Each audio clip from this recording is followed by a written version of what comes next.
我被困在后宅不治而死。他在钱塘迎娶白月光，满庭贺喜。重生回绝正7年前，既然注定要食无医，那我就要成为他一辈子忘不了的痛。大家好，开始今天的分享之前，希望你能给人间烟火点个订阅，我将会分享更多优质的内容。公主，这是用新配的药房抓的药，1日3次。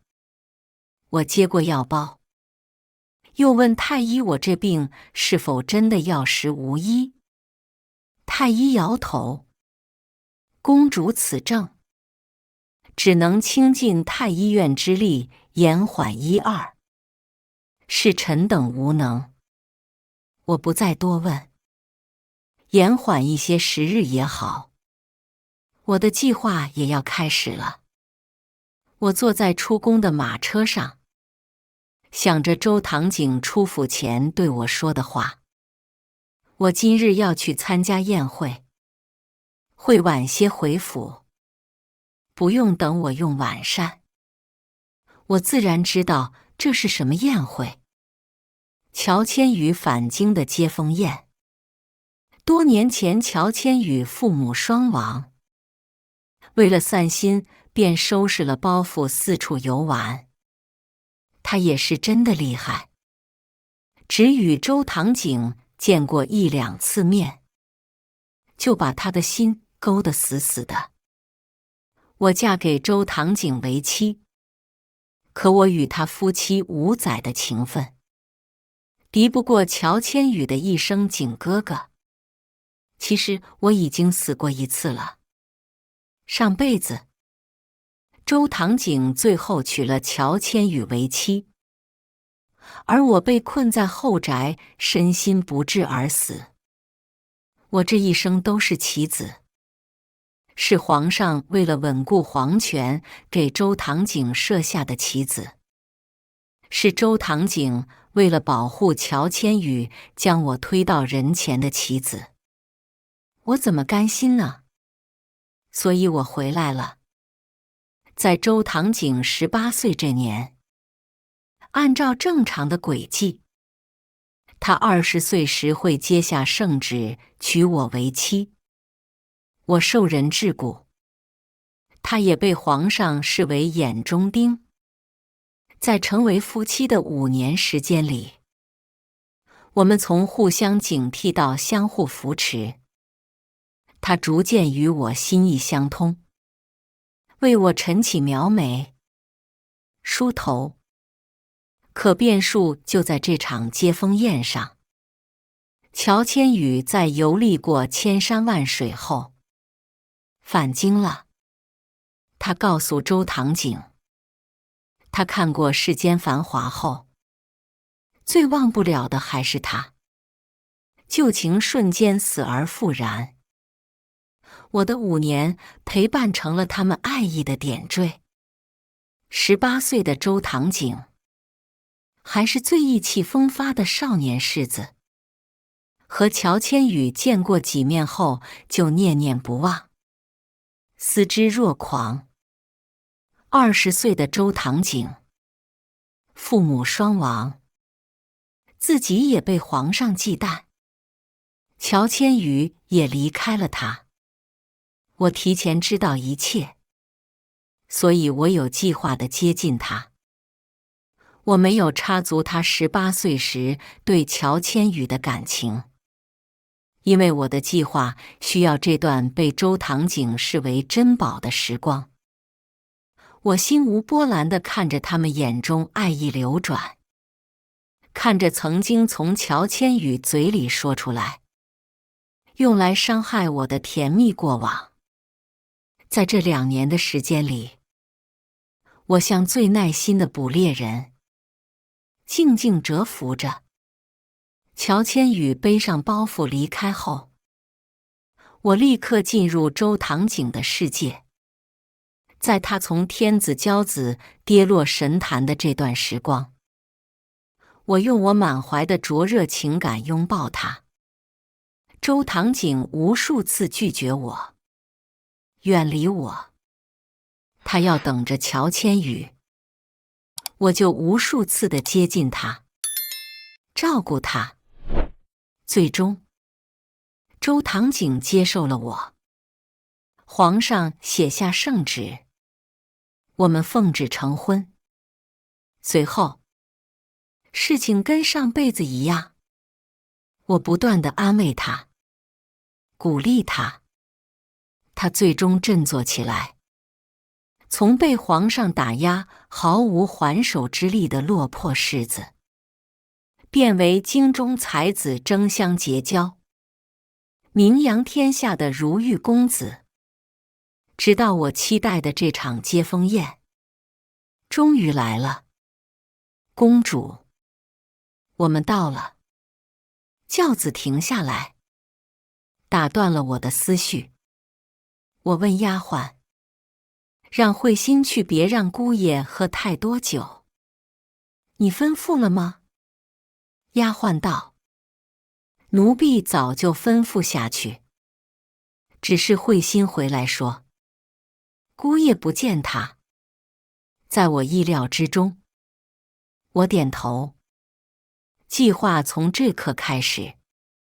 我走进酒楼，做着记忆里从未发生过的事情。在小二的跟随下，我走进这个显得我格格不入的场所。第一眼就看到了周唐景，他穿着青色的长袍，戴玉冠，背对着我坐着。乔千羽也穿了一身浅青色的裙子，跟周唐景看起来真是搭配极了。其他人我也都认识。从前周唐景还未落魄时，围在他身边的那一群朋友。我等了一会儿，他们突然发出一阵起哄声。乔千羽无奈地端起酒，却被周唐景握住了手腕，然后拿过他手里的酒杯，一饮而尽。握住乔千羽的那只手挪动了一下，与他十指相扣。我看不到周唐景的神色，但是乔千羽的娇羞却藏不住。我深吸一口气，原来在这些蛛丝马迹里也藏着他们的情谊。周唐景像是有所察觉地回过头，但我已经转身离开，他没看到我。我回了府中，院子里空无一人，寂寥的我有些难受。大概后半夜，才响起推门声。我从床上起来，直直扑进周唐景怀里。周唐景一把将我搂住，摸摸我的头。夜里这样凉，怎么不披件衣服？我将头埋在他胸膛，有些不满。你怎么这么晚才回？让下人去找你，你也不见。周唐景没回答，只是把我抱起送到床上，然后拿了件外衣给我披在肩上。我推了他一下，怎么不说话？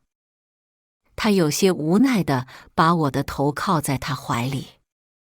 几个有才智的公子想与我比较一番，过于尽兴，便忘了时辰。我看着他的眼睛，里面对我的温柔宠溺不似作假，但偏偏有的人谎话连篇，也能摆出深情姿态。我没有再追着多问，又像往常一样对着周唐景撒娇。次日起来，周唐景已经去上朝了。他离开后，我来到院子里。这里种着一棵海棠花树，是我与他成婚前亲手种下。如今都这么高了。我让丫鬟把梯子拿过来，自己爬到树上。在树干上有一个树洞，里面有一个被布包裹着的匣子。我把匣子取出来打开，拿出里面的纸张。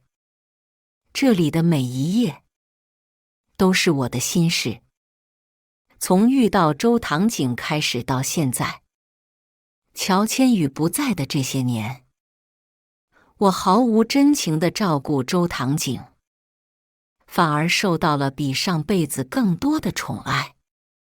可每当我一想到我那整整5年的陪伴，却在后宅不可见人的凄惨死去，然后乔千羽风风光光嫁给正妻，在我死去的那一日接受众人贺喜，我恨得要疯了。周唐景必须和我一样，在无边无际的情绪折磨下不死不活。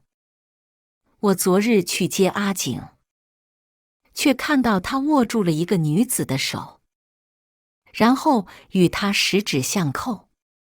我面无表情，毫无波澜地写下这一句话，又是一页纸张放进盒子里。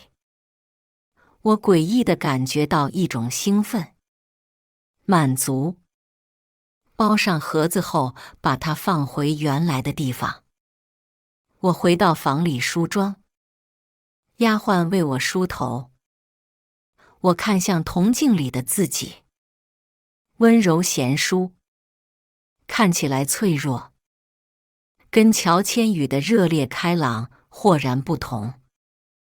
周唐景之前夸我眉眼好看，笑起来更是动人。可我上辈子很少笑，更是在乔千羽回来后彻底失去了笑容。但这辈子，笑容成了我的武器，让我看起来无辜又可怜，会让我永远记得我曾经是怎么被人弃之如敝屣。出去后，我去了一家酒楼。周唐景通常会跟同僚在这里用午膳，可我今日才踏进门，就看见掌柜和伙计看我的眼神闪躲。我大概猜到了，果然，雅间里传来女孩的笑声。我透过门缝往里看，两人坐在一侧吃饭。乔千羽给他夹了一块青菜在碗里。周唐景眉头微微皱起，还是吃了下去。他不喜欢吃青菜，平时我好言相劝才能让他吃下一些，但只因为是乔千羽夹的，他就一声不吭地吃下了。我理了理裙摆，推开门走进去。欢声笑语戛然而止。我笑着看向乔千羽：“乔小姐，你是未出阁的小姐，而阿景已经成家了。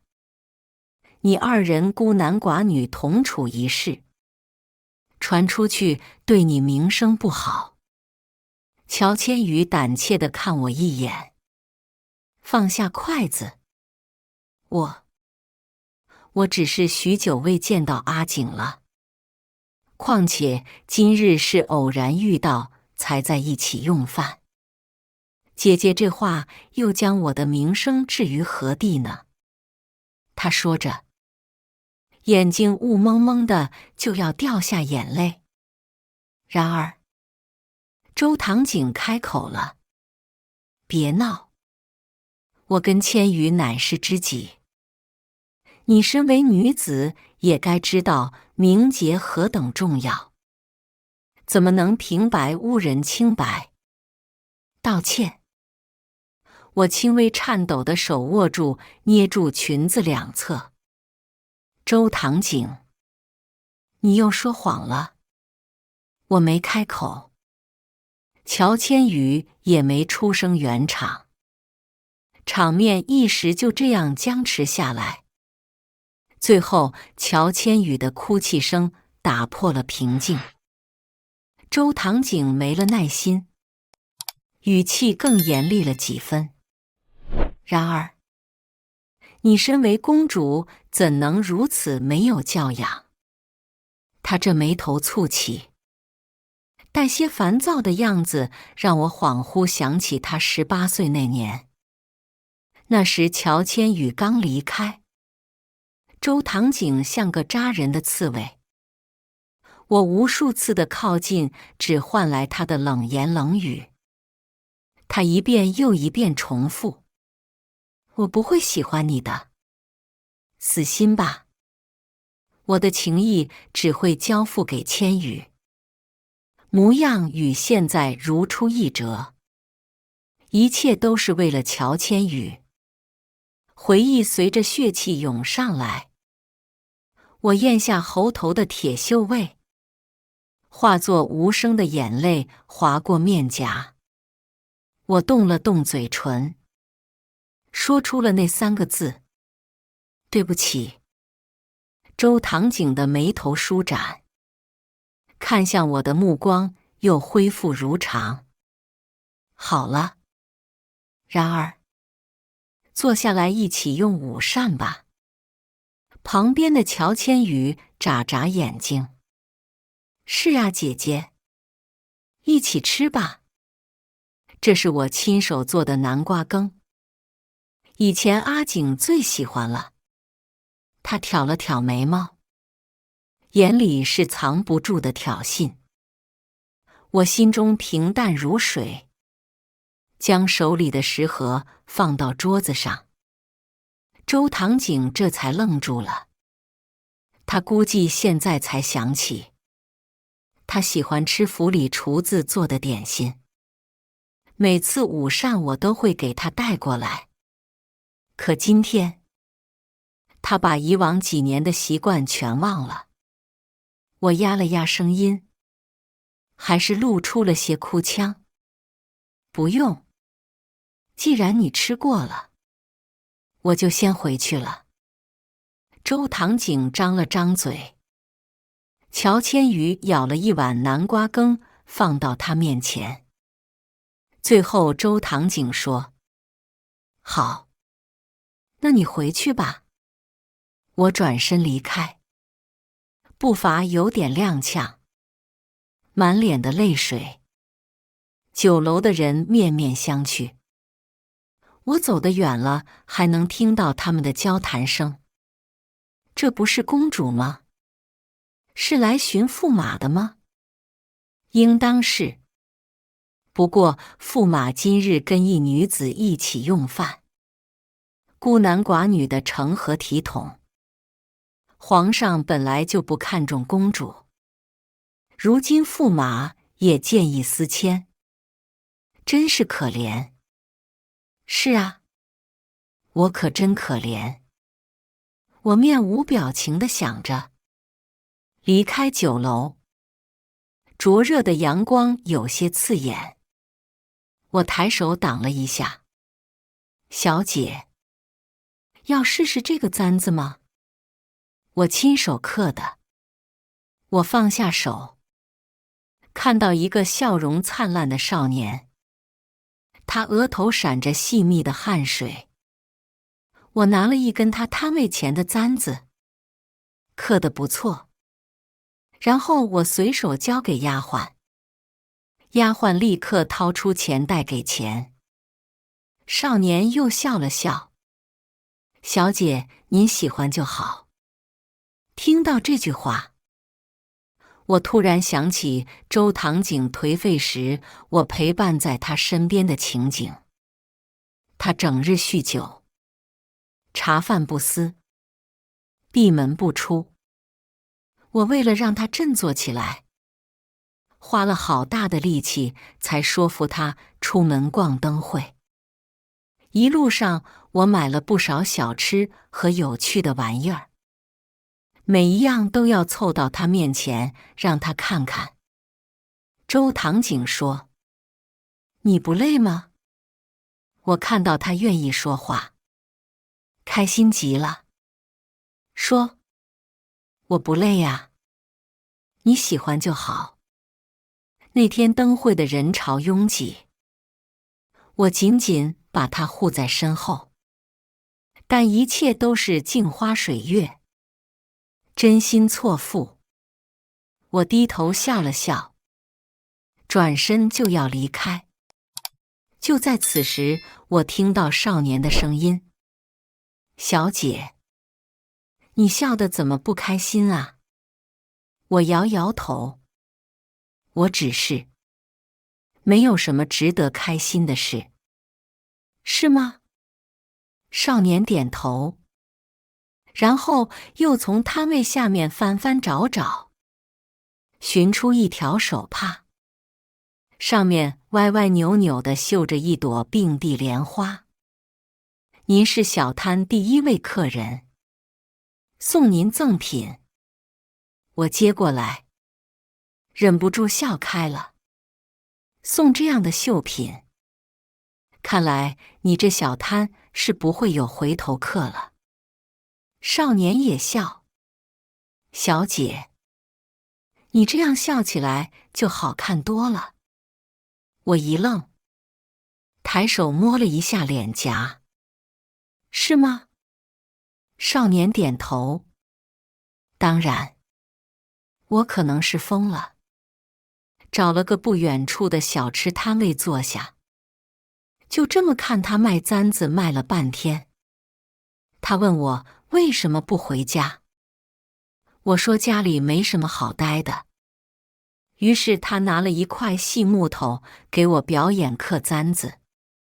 阳光照在他脸上，薄汗照出光芒，像一个小太阳，跟周唐景的沉稳截然不同。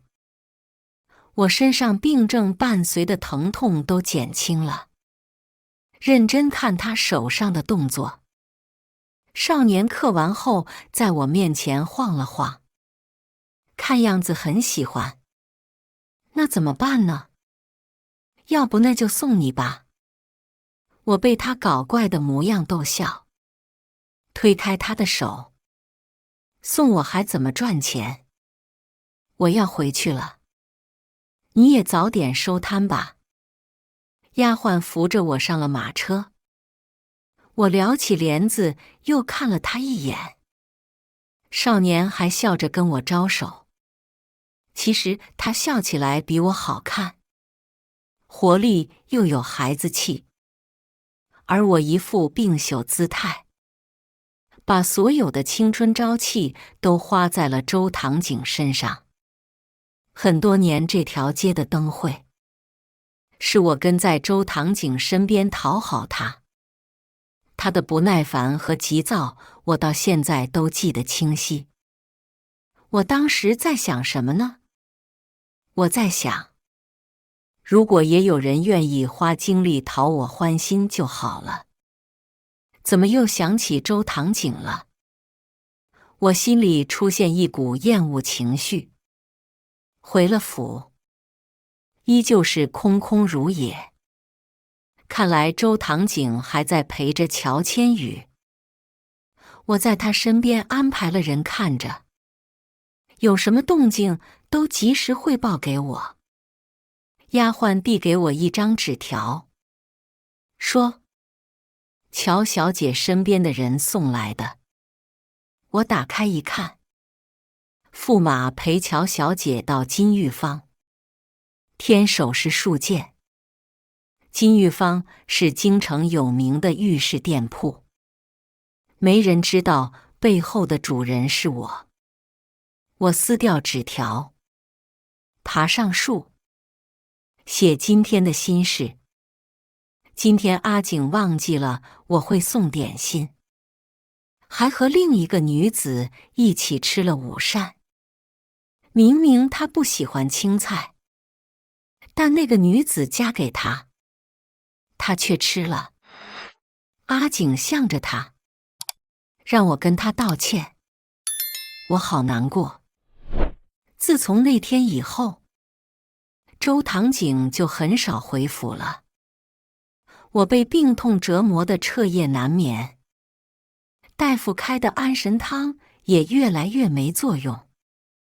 有时候在床上翻来覆去，好不容易睡着，稍微一点动静又会惊醒。丫鬟为我梳头时，总会红着眼，藏起我掉的头发。我故作不知，但以前的衣服都宽大了许多。我瘦了，尽管一切都在我计划之内，但我还是做不到面对死亡平静又坦然。有时候在空无一人的房内，看到铜镜里面容憔悴的自己，我会忍不住大哭。为什么世上的磨难痛苦多在我身上？周堂景这样的人却能如愿以偿，无病无灾。计划要快一些了，我怕某一天早上我就再也醒不过来了。我知道过几天会发生什么。周堂景奉命安置流民，却被抱起的流民拿刀砍伤。好巧不巧，乔千羽没站稳，帮他挡了下来。我为镜中的自己描绘妆容，让自己看上去有点气色。按照记忆在街上行走，很快撞到了周堂景和乔千羽。我看了一会儿，乔千羽拿了路边小摊上的一个面具，笑着给周堂景戴上。周堂景无可奈何地任他为所欲为，但看得出来，跟乔千羽相处时的周堂景很开心。我记下他们相处的细节。突然有熟悉的声音在我身后响起：“小姐。”又碰到了。我转过身，是那个卖簪子的少年。我没忘记他说我笑起来好看，于是我对他笑笑。真巧，今天是雀仙节呀。小姐，你也出来玩吗？他眼睛亮亮地看着我，真诚又热烈。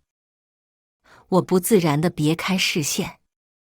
雀仙节，他说，其实也不算节日，只是约定成俗的特别日子。男男女女戴上面具，有缘的人自然会相遇，然后相识，跟月老红线似的。他说完，又有些扭捏地问：“小姐，你可有婚配？”我看向不远处跟乔千羽牵手的周堂景，点了下头。少年发现我的目光，顺着看过去。那是小姐的未婚夫吗？可他跟其他女子拉拉扯扯。我说，不是未婚夫，是夫君。又接了一句，不过很快就不是了。少年愣了一下，却没有多问。小姐，如果合理的话，我能提亲吗？我心跳骤然加速，还没品出是什么滋味，少年就急忙说：“虽然我配不上小姐，但是看到小姐的第一眼，我的心就快跳出来了。小姐别觉得我梦了，我只是……”少年还没说完，一个穿着破烂的男人拿着刀冲进人群。我瞬间打起精神，向着周堂景的方向跑去。周堂景护着身边的乔千羽，被人群挤得东倒西歪。在男人靠近时，我及时赶到，锋利的刀刃刺穿我的身体。这一次，是我。耳边是尖叫声和呼救声。在意识消散之际，我看到周唐景放开了乔千羽，他着急地将我抱起，呼唤我的名字。计划成功，故事即将结束。醒来后，我躺在床上，不知道我昏迷了多久。但是趴在我身边的周唐景眼睛下面乌青，带着胡茬，整个人失了翩翩公子的仪态。我没叫他，只呆呆地看着床顶，真的很疼。我只感觉那一刀差点劈开我的身体，疼得我想当场死去。然而，你醒了。周唐景惊醒后看见到我，松了口气。我一眨眼睛，原本空洞的眼神变得柔和，看向他。我没事。周唐景立刻站起来。我让大夫再来看看。说完，他立刻跑出房。大夫很快来了，提着药箱。检查一番后，大夫说：“按时用药，注意忌口，慢慢就会好的。”大夫离开后，周唐景说他要去亲眼看着小厨房做饭。他离开2个时辰也没有回来。最后，我的丫鬟推开了门，把我扶起来，一边给我喂粥，一边擦眼泪。我柔声道：“怎么了？怎么哭了？”丫鬟边哭边说：“奴婢就是替公主不值，怎么驸马就看不到公主的好呢？”我身上疼，打不起精神。柳柳，你也快到了成婚的年纪了，一定要好好选。要是选不到，一个人过也是好的，只是别傻，别强求，别像我，别像我。最后，我糊里糊涂的，也不知道自己说了什么。但不管我说什么，柳柳都应好。我患不治之症的事情并未瞒着他，他又聪明，应该早就想到了。柳柳担心我，就坐在我旁边守了一夜。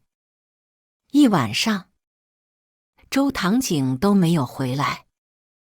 第2天，柳柳醒来的时候，我全身疼得整个人都在抽搐，腰上有伤，蜷缩起来更疼。柳柳慌张地跑出去叫大夫。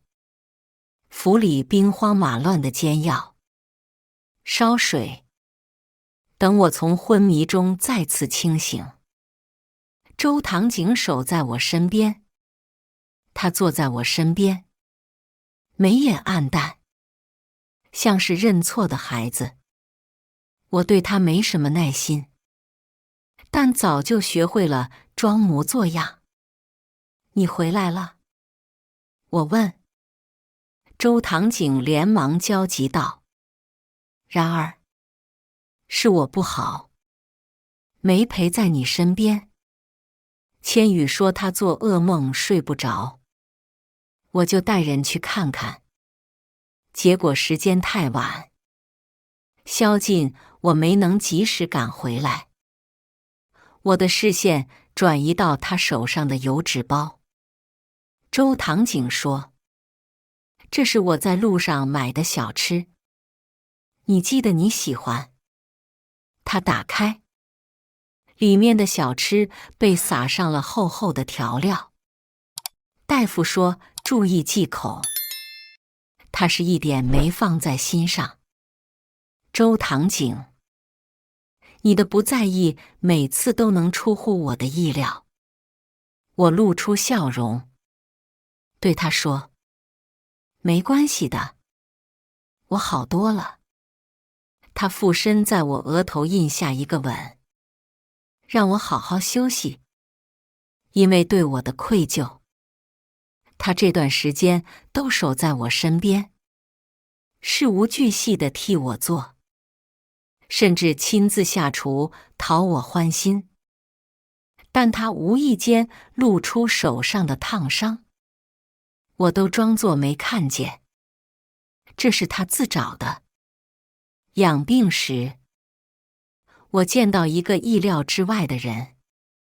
我坐在椅子上晒太阳，少年来收拾我房间的碗筷，看到我时愣了一下，然后呆呆叫我小姐。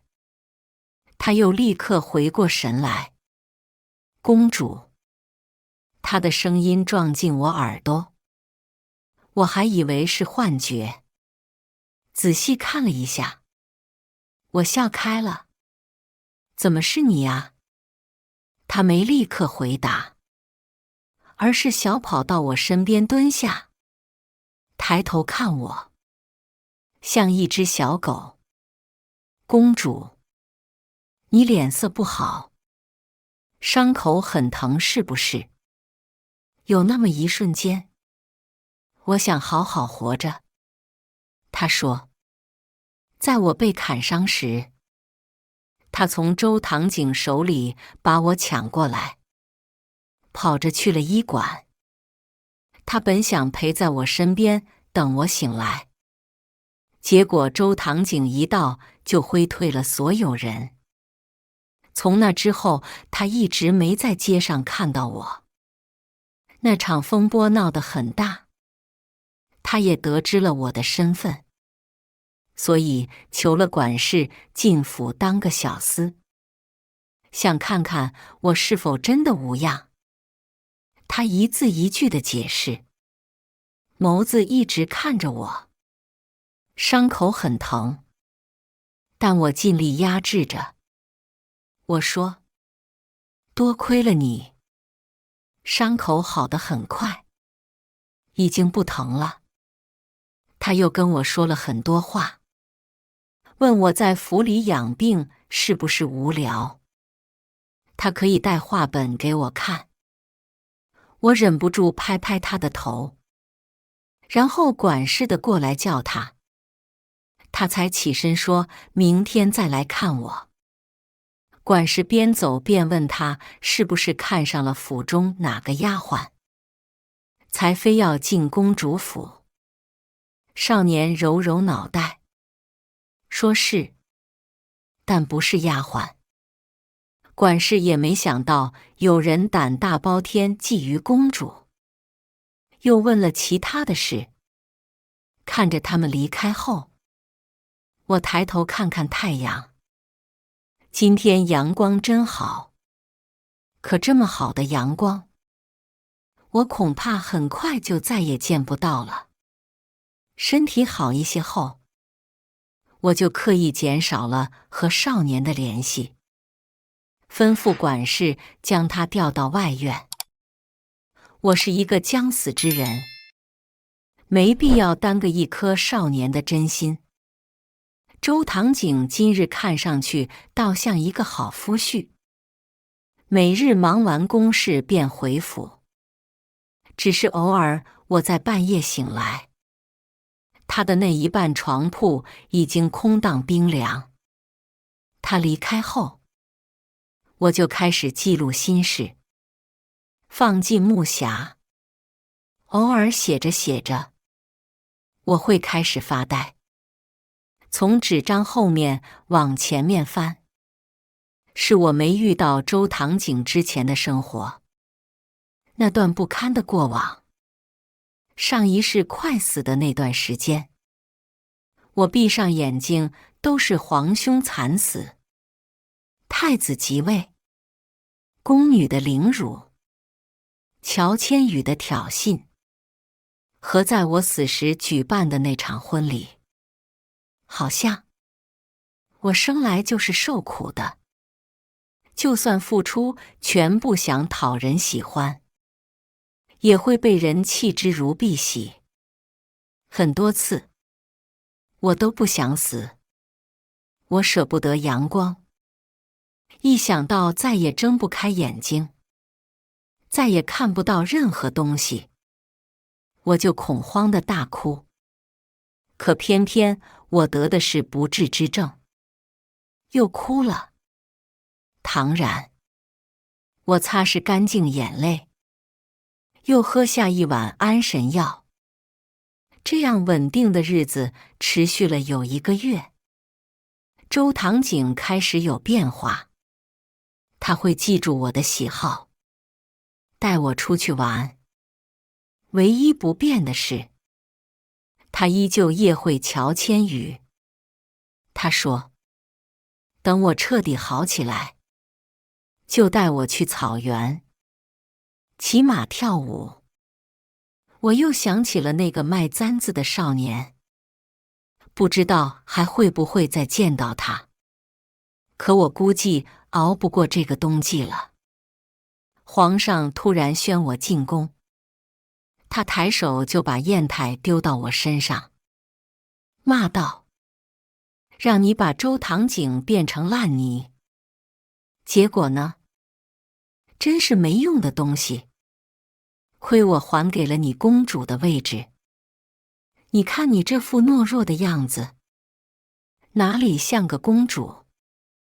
我不作声，仍由他发泄。皇上来回踱步，杨威将军的亲兵还在他手上，一人抵10人，让朕如何放心？偏偏先皇曾下了圣旨，不许皇室抢夺杨威将军的亲兵。他转头看向我，朕再给你3个月时间，若是你办不好，朕便会挖出你母后和兄长的尸骨，日夜鞭尸，碎骨成灰。我喘了2口气，那些痛苦的记忆都涌了上来。回到公主府，我当天晚上就做了噩梦，梦见我皇兄的鲜血溅了我一脸。母后临死前让我听话，找一个真心喜欢的人，安安稳稳地过一生。我那时候8岁，皇上将我丢在偏僻宫殿，不闻不问。有太监在深夜爬上我的床，撕扯我的衣服。我大声喊母后，喊皇兄。最后，我拿起枕头下防身的匕首，刺进他的心窝。我从那时开始就有些精神失常，只记得母后说过的话：找一个真心喜欢的人，过一生。这一句话几乎成了我的执念。于是，在我遇到周唐景之后，我心想，我们多么相似啊！一样的鲜血淋漓，任人宰割。于是我遇到了我真心喜欢的人，付出我的一切，想要跟他共度往后余生。但是在我死在后宅的那一天，他在前院举办了婚宴。我坐起身来，浑身冷汗直冒，大口喘着气。我的窗户被撬了撬，映出一个少年的身影。他压低了声音：“公主，你做噩梦了吗？”我的情绪瞬间被引燃，痛痛快快地哭了一场。少年没有说话，房间里回荡着我的哭声。最后哭累了，我才晕晕沉沉地睡过去。我生辰前1个月，周唐景带我去金玉坊。他拿着一对耳坠在我脸侧比划，然后给我戴上。周堂景面露喜爱，果然珍珠最配然儿。掌柜也说，公主貌美，只是有点瘦了，稍微丰腴一些，佩戴珍珠更好看。我摸摸自己的脸颊，已经消瘦许多。周堂景认真看了看我，确实瘦了许多。买完耳坠，周堂景带我在街上四处走走。我发着呆，突然看到巷子里一对少男少女。男孩把头埋在膝盖上，散发着不开心的气息。女孩就在一旁叽叽喳喳地逗他。最后，男孩还是不抬头。女孩一生气就要走，男孩连忙拉住女孩的手，低声说着什么，然后两人一前一后地离开。过了半晌，我听见周堂景的声音，他说：“是不是很像从前的我们？”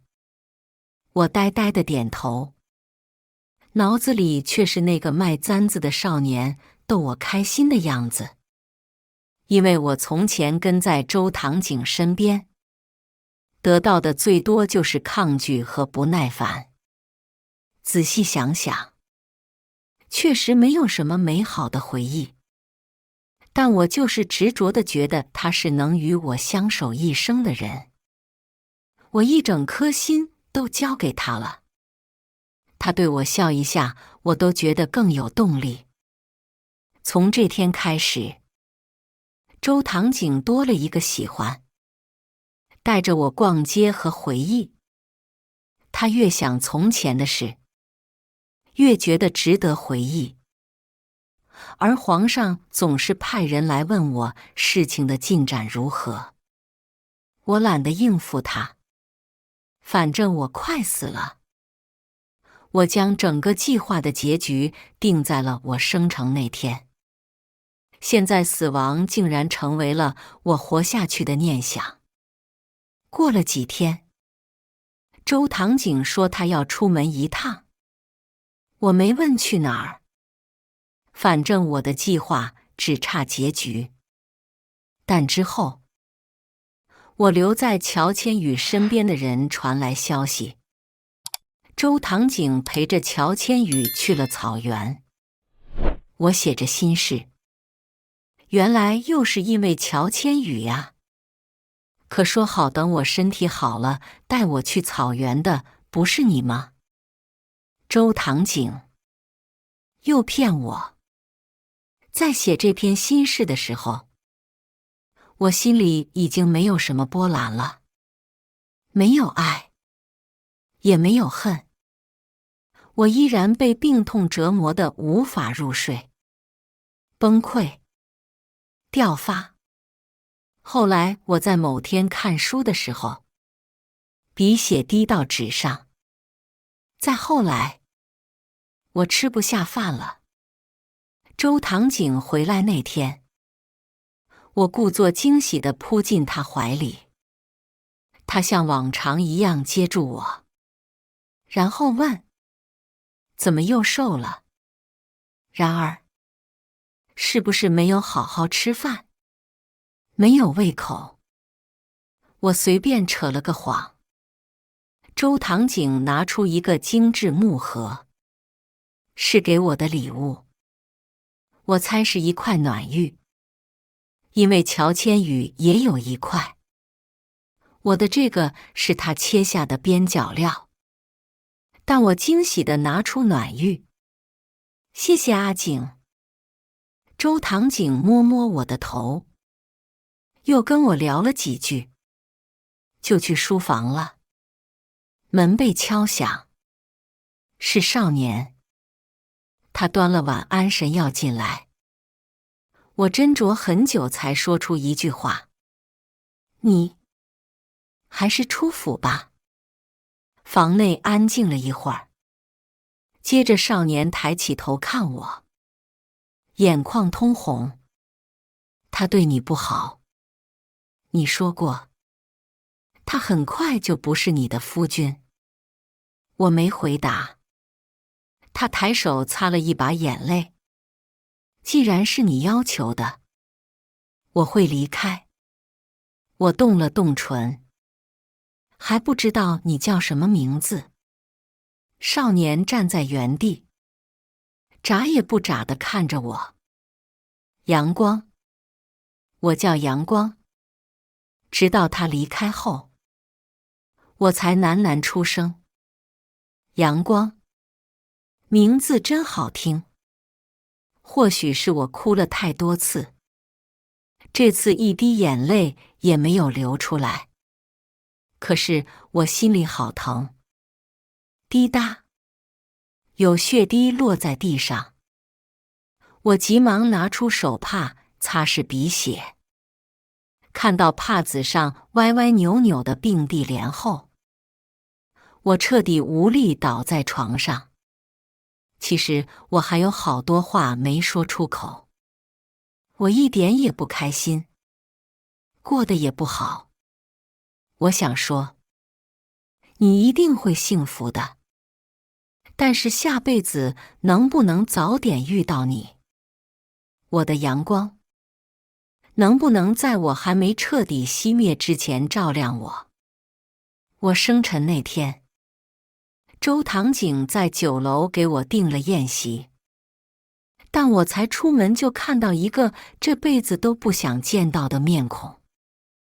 那个深夜爬上我床的太监，他看见我后就朝我走过来。我慌不择路，拔腿就跑。他在后面喊我公主，但我已经全部都听不见了。我没空去想他为什么还没死，没去想他为什么来找我。无边无际的恐慌和黑暗笼罩了我。跑进公主府后，太监就被拦住了。我不敢回头看，匆匆跑进房内，关上门，后背抵在门上，缓缓坐下。很久之后，我站起身来，鼻血滴在地上。我用袖子擦了擦，却怎么也擦不干净。算了，这些都不重要了。我机械地走到桌子前坐下，一直等到夕阳西下，公主府都静悄悄的。我忘了，亲近的丫鬟奴才我都给了盘缠打发走了。周唐景一直没有回来，他今日没等到我去参加生日宴，也没有来找我。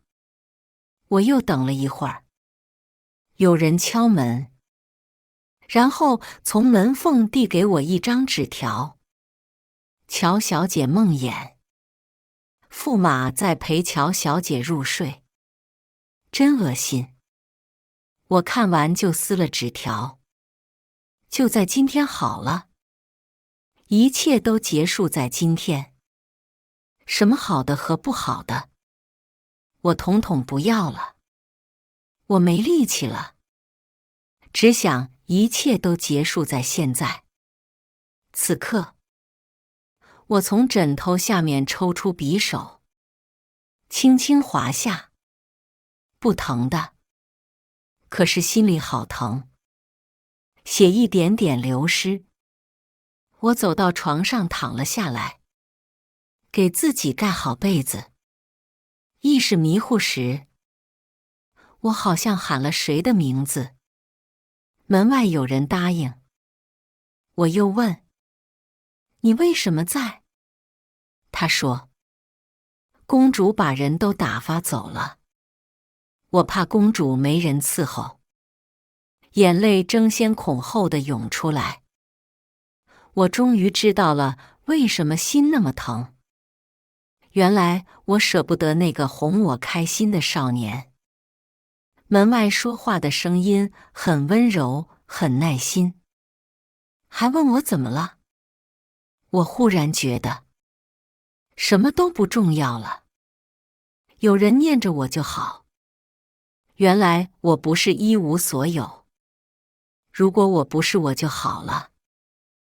我会跟皇兄母后过平凡的日子，然后遇见你。那下一辈子，你会不会再对我一见钟情呢？我都还没有说心悦于你，就先说了告别。我死后，周唐景仿佛回到了他20岁。乔千羽刚离开那年，从云端再次跌落下来。他像我一样，会发呆着，突然流下眼泪。只是这一次，他是在思念我，而不是乔千羽。我的计划很成功，他会一辈子难以忘记我。后来他发现了我藏在树上的心事，一开始是刚遇见时甜蜜的回忆，但后来我越来越崩溃。我昨日去接阿景，却看到他握住了一个女子的手，然后与她十指相扣。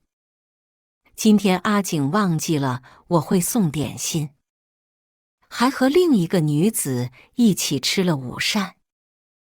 明明他不喜欢青菜，但那个女子夹给他，他却吃了。阿景向着他，让我跟他道歉。我好难过。阿景带他去金玉坊买首饰了。其实我骗人的，那一刀可疼了，但幸好没伤在你身上。阿景说看着人给我煮粥，结果乔千羽一喊他就走了，身上很疼。阿景又骗我。阿景最近对我很好，但我知道他只是愧疚，爱的不是我。阿景带我买耳坠，我瘦了好多。阿景常常去找乔千羽，我知道，可我假装不知道。阿景，你为什么带乔千羽去草原？又骗我，骗我，又骗我，骗子！原来曾经也真心相对过的两个人，到最后只有虚伪骗术。我写下的心事，化作一把利刃，刺穿负心人的心。再往后，是我不堪的回忆，小时候发生的一件件，我都写了下来。他和我一样，被日夜折磨。周唐景帮我报复了皇上，他带着亲兵造反，但只取了帝王首级，无新皇位，又以亲兵交给新皇为条件，让我皇兄母后的尸骨迁入皇陵，得以厚葬。原来那天见到的太监只是长得像当初那个，却把我吓得慌不择路。周唐景最后没有跟乔千羽在一起，这一次是他抛下了乔千羽去游历山水了。但是他过得并不好，酗酒、难免、暴躁，精神和身体的双重折磨让他越来越没个人样。我死后，阳光进来了房间，看到我的尸体。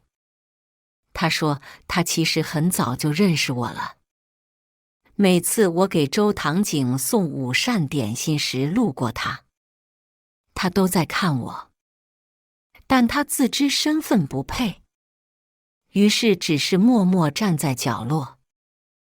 但直到那一天，他看我实在不开心，才鼓足勇气跟我搭话。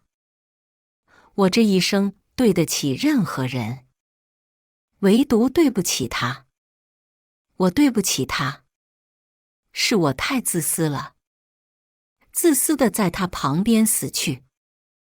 像这样，下辈子就能早点遇到他。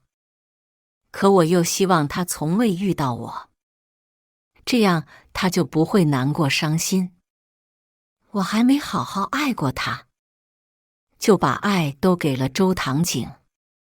阳光，我的阳光，别哭，笑起来才好看。我一直记得呢。以上就是今天分享的故事。大家有什么想说的、想吐槽的，欢迎在下方评论交流。